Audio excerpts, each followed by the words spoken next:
BSF এর তৎপরতায় শেষ পর্যন্ত রাজ্যে ফিরল ৩ উপজাতি যুবক। মধুপুর থানাধীন দেবীপুর রাজার টিলা এলাকা হয়ে বিএসএফ এর কাছে অনুমতি নিয়ে বাংলাদেশ সীমান্তে কাজের উদ্দেশ্যে গিয়েছিল ৩ উপজাতি যুবক। ওই সময় ৩ যুবককে গ্রেফতার করে প্রথমে চণ্ডীদার বিওপিতে নিয়ে যায় বাংলাদেশ সীমান্ত রক্ষী বাহিনীর জওয়ানরা।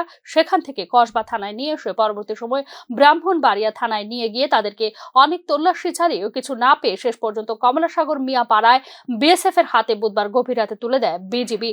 যথাসময়ে বিএসএফ এর পদক্ষেপে রাজ্যে ফেরা বলে জানিয়েছে ভুক্তভোগী ৩ উপজাতি যুবক। আমরা কাজের লেগে গেছিলাম, কাম করতাম, ক্ষেতের কাম।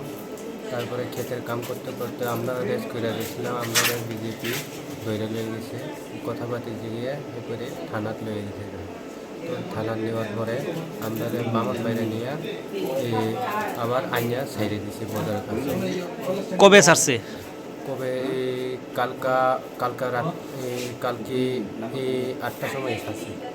ধরছিল কবে? ধরছিল প্রতিদিন ধরছিল। তো এরপরে কি হয়েছে? এরপর আর কিছু হয় না। তারপরে আমরা এসে আবার বিএসএফে আমরা আইনা মধুপুর থানা দিই। এখন কি তোমার বাড়ি যাবা? হ্যাঁ, বাড়িতে। তোমরা কতজন? 3 জন। বাড়ি নন্দপুর পাড়ায়, মধুপুর। মধুপুর। তোমার নাম? টম দেববর্মা। এর নাম? দুর্যোধন দেববর্মা। এর নাম? বিমল দেববর্মা।